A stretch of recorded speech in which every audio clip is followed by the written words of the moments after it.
ਮਿੱਤਰੋ ਨਾਈਸ ਮੁੰਡੇ ਦੀ ਮੱਖਣ ਵਰਗੀ ਗੱਡੀ ਨੂੰ ਅੱਜ ਲੱਗੇ ਸੀ ਮਿੱਤਰੋ ਅੱਜ ਪਹਿਲੀ ਬਰਾਤ ਦੇਖਣੀ ਹੈ ਜਿਹੜੀ ਪੂਰੇ 11:30 ਅਗਲਿਆਂ ਦੇ ਘਰ ਅੱਗੇ ਪਹੁੰਚ। ਮਿੱਤਰੋ ਨਾਈਸ ਮੁੰਡੇ ਨੇ ਮੈਨੂੰ ਦੱਸਿਆ ਕਿ ਸਵੇਰ ਨੂੰ ਤੂੰ ਲਾਣੇ ਆ ਗੱਡੀ ਨੂੰ ਫੁੱਲ ਤੇ ਮੈਨੂੰ ਸਵੇਰ ਰੈਡੀ ਚਾਹੀਦੀ ਆ ਗੱਡੀ। ਭਾਈ ਜੀ 1965 ਵਾਲਾ ਟਰੰਕ ਖੋਲਿਆ ਤੇ ਵਿੱਚੋਂ ਦੇਖਿਆ ਕਿ ਫੁੱਲ ਹੋਣ ਕੀ ਪਤਾ ਨਹੀਂ ਨਿਕਲੇ। ਮਿੱਤਰੋ 300 ਰੁਪਏ ਦਾ ਪੈਟਰੋਲ ਸਾੜ ਕੇ ਮੈਨੂੰ ਸੋਹਣੇ ਸ਼ਹਿਰ ਸਰਗੋਦਾ ਆਣਾ ਪਿਆ। ਸਾਰੇ ਟੈਕਸੀ ਡਰਾਈਵਰਾਂ ਕੋਲੋਂ ਪਤਾ ਕਰਨੇ ਤੋਂ ਬਾਅਦ ਹੀ ਮੈਂ ਸ਼ਹਿਰ ਆਇਆ, ਨਹੀਂ ਤੇ ਮੈਂ ਕੋਈ ਨਹੀਂ ਆਣਾ। ਡਰਾਈਵਰ ਨੂੰ ਪੁੱਛਿਆ, ਮੈਂ ਕਿਹਾ ਤੇਰੇ ਕੋਲ ਫੁੱਲ ਹੈ? ਕਹਿੰਦਾ ਕੋਈ ਨਹੀਂ ਯਾਰ। ਲਓ ਜੀ ਮਿੱਤਰੋ ਫੁੱਲਾਂ ਵਾਲੀ ਦੁਕਾਨ ਤੇ ਮੈਂ ਪਹੁੰਚ ਗਿਆ। ਮਿੱਤਰੋ ਜਾਲੀ ਦਾ ਰੇਟ ਪੁੱਛਿਆ, ਕਹਿੰਦਾ ਸਿਰਫ 550 ਰੁਪਇਆ। ਮੈਂ ਕਿਹਾ ਕੋਈ ਜਾਇਜ਼ ਕਰ ਯਾਰ। ਭਾਈ ਜੀ ਅਸੀਂ ਜਾਇਜ਼ ਵਾਲੇ ਨਹੀਂ ਹੈ, ਅਸੀਂ ਜ਼ੋਂਗ ਦੀ ਸਿਮ ਇਸਤੇਮਾਲ ਕਰਦੇ ਆ, ਇਸ ਕਰਕੇ ਭੋਰਾ ਵੀ ਜਾਇਜ਼ ਕੋਈ ਨਹੀਂ। ਮਜਬੂਰੀ ਸੀ ਲੈਣੇ ਪਏ, ਫੁੱਲ ਵੀ ਲੈ ਤੇ ਭਾਈ ਜੀ ਉਹ ਜਿਹੜਾ ਰੋਲ ਜੀ ਅਸੀਂ ਉਹ ਵੀ ਲੈ। ਸ਼ਹਿਰ ਆਈਏ ਤੇ ਕੁਝ ਖਾ ਪੀ ਕੇ ਨਾ ਜਾਈਏ, ਐਵੇਂ ਕਿਵੇਂ ਹੋ ਸਕਦਾ। ਖਾਣ ਗਿਆ ਅਸੀਂ ਨਾਲ ਹੀ ਆਪਣੇ ਯੰਗਸਟਰ ਮੁੰਡੇ ਬੈਠੇ ਸੀ, ਉਹਨਾਂ ਦਾ ਵੀ ਲਿਆ ਇੱਕ ਮਿੱਠਾ ਜਿਹਾ। ਯਕੀਨ ਕਰੋ ਕੈਮਰੇ ਦੇ ਵਿੱਚੋਂ ਮੈਂ ਤੁਹਾਨੂੰ ਰੋਟੀ ਖਵਾ ਸਕਦਾ, ਯਕੀਨ ਕਰੋ ਤੁਸੀਂ ਹਰ ਰੋਜ਼ ਹੀ ਰੱਜ ਕੇ ਜਾਇਆ ਕਰਨਾ ਸੀ ਮੇਰੀ ਵੀਡੀਓ ਦੇਖਦੇ। ਸਪੈਸ਼ਲ ਬੰਦਾ ਬਹੁਤ ਹੀ ਦੂਰੋਂ ਆਇਆ ਸੀ ਜਿਹਨੇ ਨਾਈਸ ਮੁੰਡੇ ਦੀ ਗੱਡੀ ਨੂੰ ਕਰਤਾ ਜੀ ਮੀਆਂ। ਭਾਈ ਜੀ ਬਿਨਾਂ ਤਕੱਲਫ ਯਾਰ ਹੁਣੀ ਗੱਡੀ ਲੈ ਕੇ ਜਾਂਦੇ ਪਏ ਆ ਚੱਕ ਨੰਬਰ 99 ਸ਼ਮਾਲੀ ਦੇ। ਮਿੱਤਰੋ ਅੱਜ ਲੈ ਕੇ ਜਾਣੀ ਆ ਮੈਂ ਬਰਾਤ। ਮਿੱਤਰੋ ਵੀ ਨਹੀਂ ਵਾਏ ਕਹਿੰਦੇ ਜਲਦੀ ਜਲਦੀ ਆਓ, ਮੈਂ ਲੇਟ ਹੋ ਗਿਆ ਸੀ ਅਸਲ ਚ ਨਾ।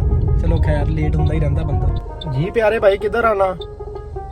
ਮੈਂ 99 ਚੱਕ ਚ ਆ ਗਿਆ ਜੀ। ਆਇਓ ਆਇਓ, ਮੈਂ ਉਰੇ ਖੜਾ। ਠੀਕ ਹੈ ਮਿੱਤਰੋ ਗੱਡੀ ਬੁੱਕ ਕਰਾਈ ਸੀ, ਉਹਨਾਂ ਦੀ ਮੈਨੂੰ ਕਾਲ ਆ ਗਈ ਕਿ ਉਰੇ ਹੀ ਖੜੀ 2 ਮਿੰਟ ਅਸੀਂ ਆਏ। ਮਤਲਬ ਉਹਨਾਂ ਨੇ ਮੈਨੂੰ ਪਿਕ ਕੀਤਾ ਤੇ ਯਾਰ ਹੁਣੀ ਉਹਨਾਂ ਦੇ ਬੂਹੇ ਅੱਗੇ ਚਲੇ ਗਏ। ਮੈਂ ਕਿਹਾ ਬਾਕੀ ਗੱਡੀਆਂ? ਕਹਿੰਦਾ ਉਹ ਦੇਖ ਸਾਹਮਣੇ ਆ ਰਹੀਆਂ। ਮੇਰੇ ਪਿੰਡ ਦਾ ਕੋਈ ਵੀ ਨਹੀਂ ਹੈ, ਬਾਕੀ ਸਾਰੀਆਂ ਗੱਡੀਆਂ ਇਹਨਾਂ ਨੇ ਆਪੇ ਹੀ ਬੁੱਕ ਕਰਾਈਆਂ। ਮਤਲਬ ਅਬਦੁੱਲਾ ਸਾਹਿਬ ਦੇਖਾ ਤੇ ਮਾਸ਼ਾਅੱਲਾ ਨਫਲ ਅਦਾ ਕਰ ਚੁੱਕੇ। ਨਾਲੋਂ ਅੱਗੇ ਗੱਡੀ ਮੱਖਣ ਵਰਗੀ ਧੂਲੇ ਵਾਲੀ ਲੱਗੀ ਆ। ਅਬਦੁੱਲਾ ਸਾਹਿਬ ਬੈਠੇ ਆ ਜੀ ਫਰੰਟ ਸੀਟ। ਮਿੱਤਰੋ ਜਿਹਦਾ ਵਿਆਹ ਹੋਵੇ ਉਹਦੇ ਚਿਹਰੇ ਤੇ ਫਿਰ ਮੁਸਕਰਾਹਟ ਰਹਿੰਦੀ ਹੋਈ। ਜਿਹੜਾ ਕੁਆਰਾ ਵੀਡੀਓ ਦੇਖਿਆ 1 ਮਿੰਟ ਚ ਲਾਜ਼ਮੀ ਹਾਜ਼ਰੀ ਲਵਾਏ।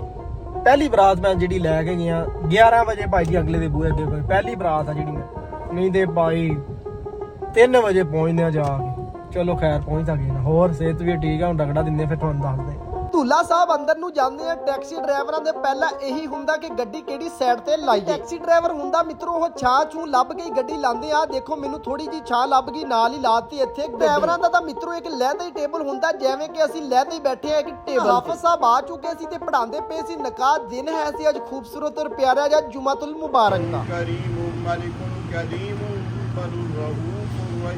ਬਸ ਫਿਰ ਭਾਈ ਜੀ ਧੂਲਾ ਸਾਹਿਬ ਨੂੰ ਨਕਾਬ ਪੜਾਣੇ ਤੋਂ ਬਾਅਦ ਫੌਰਨ ਉਹਦੇ ਯਾਰ ਬੇਲੀ ਮਿੱਠੀਆਂ ਜੱਫੀਆਂ ਪਾਣ ਲੱਗ ਗਏ। ਹੋ ਗਏ ਅਸੀਂ ਸਟਾਰਟ, ਗਰਮੀ ਅਖੀਰ ਦੀ ਸੀ, ਇਸ ਕਰਕੇ ਭਾਈ ਜੀ ਕੁਛ ਵੀ ਖਾ ਪੀ ਕੋਈ ਨਹੀਂ ਹੁੰਦਾ। ਤੇ ਅਸਮਾਨ ਤੇ ਨੀਲੇ ਕਾਲੇ ਬੱਦਲ ਹੋ ਗਏ ਮਿਕਸ। ਮੈਂ ਕਿਹਾ ਰੱਬਾ ਪਾ ਦੇ ਆਪਣੀ ਰਹਿਮਤ ਦੀ ਬਾਰਿਸ਼। ਮਿੱਤਰੋ ਤੁਹਾਨੂੰ ਪਤਾ ਟੈਕਸੀ ਡਰਾਈਵਰ ਜਿਹੜੇ ਆ ਨਾ ਚਾਹ ਯਕੀਨ ਕਰੋ ਬਹੁਤ ਹੀ ਜ਼ਿਆਦਾ ਮੰਡ ਕੇ ਪੀਂਦੇ। ਮਿੱਤਰੋ ਯਾਰ ਹੁਣੀ ਹੁਣ ਜਾਂਦੇ ਪਏ ਆ ਵਾਪਸ। ਠੀਕ ਮੈਨੂੰ ਲੱਗਦਾ 3:19 ਹੋ ਗਏ। ਨੂੰ ਲਾਤਾ ਤੇ ਹੁਣ ਯਾਰ ਹੁਣੀ ਖੜੇ ਆ ਤੇ ਕਿਰਾਏ ਦਾ ਕਰਦੇ ਪਏ ਆ ਵੇਟ ਤੇ ਬਾਕੀ ਗੱਡੀਆਂ ਆਪਣੀਆਂ ਮੋੜ। ਮਿੱਤਰੋ ਯਕੀਨ ਕਰੋ ਅੱਜ ਤਾਂ ਮਜ਼ਾ ਹੀ ਆ ਗਿਆ ਦੂਲੇ ਵਾਲੀ ਗੱਡੀ ਚਲਾ ਕੇ। ਨਾਈਸ ਮੁੰਡੇ ਨੇ ਸਿਰ ਵੇਖਿਆ, ਨਾਈਸ ਮੁੰਡਾ ਜੀ ਤੁਸੀਂ ਨਹੀਂ ਜਾਣਾ, ਦੂਲੇ ਵਾਲੀ ਗੱਡੀ ਮੈਂ ਹੀ ਲੈ ਕੇ ਜਾਇਆ ਕਰਨੀ ਹੈ। ਹਾਜ਼ਰੀ ਲਵਾਵੇ ਜਿਹਨੂੰ ਦੂਲੇ ਵਾਲੀ ਗੱਡੀ ਦੇ ਵਿੱਚ ਬੈਠਣ ਦਾ ਸ਼ੌਕ ਹੈ। ਇੱਕ ਵਾਰੀ ਸਿਰਾ ਮੈਂ ਲਾਵਾਂਗਾ, ਗੱਡੀ ਤੁਸੀਂ ਲੈ ਲਿਓ। ਸ਼ਾਮ ਦਾ ਡੁੱਬਦਾ ਸੂਰਜ ਤਾਂ ਅੱਜ ਦਿਖਾ ਨਹੀਂ ਸਕਦਾ ਕਿਉਂਕਿ ਗਾਇਬ ਹੋ ਗਿਆ। ਆਪਣਾ ਖਿਆਲ ਰੱਖਿਓ, ਨਮਾਜ਼ ਕਾਇਮ ਕਰਿਓ। ਪਾਕਿਸਤਾਨ ਜ਼ਿੰਦਾਬਾਦ।